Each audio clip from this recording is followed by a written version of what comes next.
So the biggest part, or the biggest Nobody story, wants to think of me that way. Here's the thing. Nobody.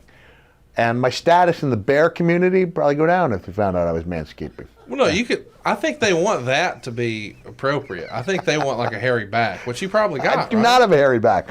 One thing is, up until I went with the art of the cover-up, I was hairy ass arms. I don't want to do, hear you don't but have it didn't transfer to the chest. What I'm saying is, I didn't shave anything, right? The only time I ever shaved the arms was when I was Santa, and I didn't think Santa should have hairy arms. Right. That was the only time I shaved anything other than my pits. And that was for headlocks, right?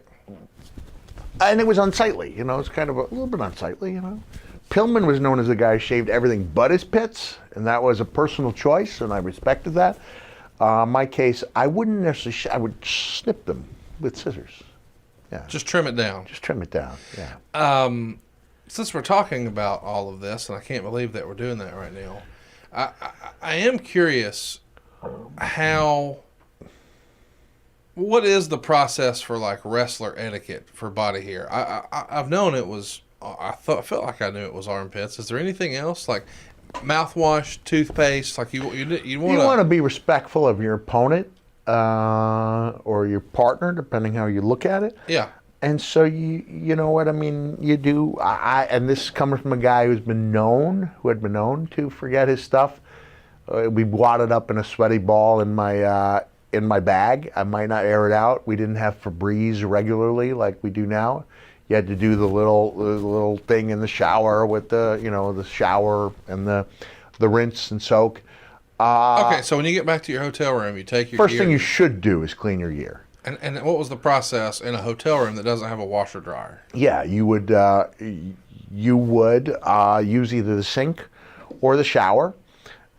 Stomp it, you would stomp on that son of a gun, and you would get it as clean as you could, and then you would hang it up either by a hanger over the shower, hope it was dry, but it usually was by the time morning came, and you'd get and do it all over again.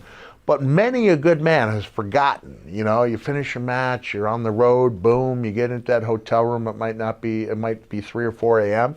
Many a good man has forgotten it. And I would say whether or not that was an issue in the locker room depended on the respect you already had.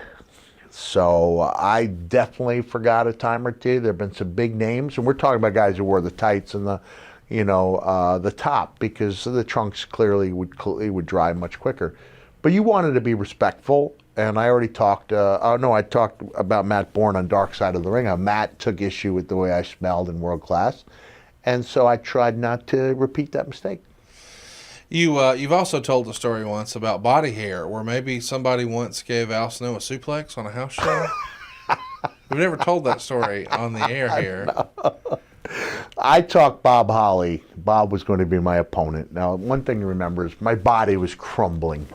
Knees were giving out. This is before I was given that final reprieve and had the glorious send-off with Triple H in the 2 big matches to end my full-time career. Royal Rumble and No Way Out, which was the Hell in a Cell match. And I was really down on myself because I wanted to put on a show, but I had to find creative ways to do it because I was really, really having trouble with the knees and constant pain, which meant that I was anesthetizing at Perkins and Denny's and every fast food restaurant you could think of. And so on that day in Montreal, let's just establish it was Montreal. It was November. It was a hockey arena, which meant that when I did talk Bob Holly into adjusting Al's wardrobe before lifting him high overhead into the late November Montreal hockey arena air, it was obvious that there'd been some shrinkage. And also, Al did not subscribe to what was at the time, late 90s, the rather new trend in male grooming.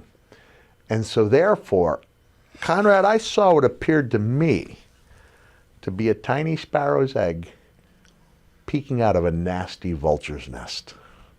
So I don't want to speculate as to Mr. Snow's grooming habits now, but at the time, sparrow's egg, vulture's nest, I'm sticking to it.